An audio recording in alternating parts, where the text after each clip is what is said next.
네, 이런 살얼음판 같은 중동 상황에 금융시장 역시 초긴장 상태입니다.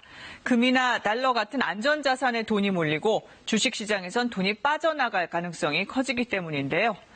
오늘 코스피는 1% 정도, 또 코스닥 지수는 3% 넘게 떨어졌습니다.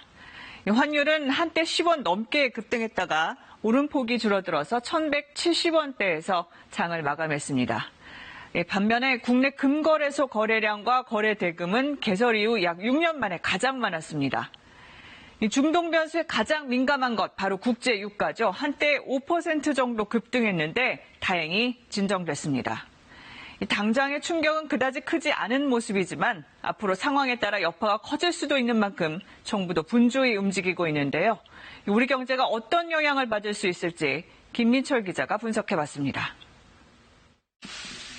금융시장 동향에 촉각을 곤두세운 정부는 긴급 대응에 나섰습니다.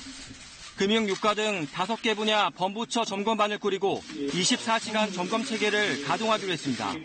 상황이 악화되면 비상대응 계획에 따라 바로 조치하겠다고 강조했습니다. 과도한 불안감을 가질 필요는 없겠으나 엄중한 경계를 갖고 냉철하게 상황을 직시하며 적기 대응해 나갈 필요가 있겠습니다. 한국은행도 밝혔듯 양국이 전면적인 군사 충돌로 가진 않을 것이란 분석이 더 많습니다. 금융당국이 파악한 우리 금융사들의 이란 위험 노출 금액도 46억 원 정도 규모입니다. 하지만 사태가 길어지거나 중동 전역으로 위협이 확대될 경우 직접적인 타격을 입을 수도 있습니다. 우선 건설사들의 영향이 우려됩니다. 지난해도 해외 건설 수주액의 4분의 1이 이라크 등 중동 지역에 몰린 상황. 특히 규모가 큰 플랜트 시설 공정에 차질을 빚을 수도 있습니다. 수출 일감 확보에 좀 어려움을 겪을 것으로 예상이 되고 있습니다. 자재 수급이나 어떤 인력에 대한 그런 부분들, 전반적인 공정 차질에 대한 가능성 역시도 좀 상존하고 있는 상황입니다.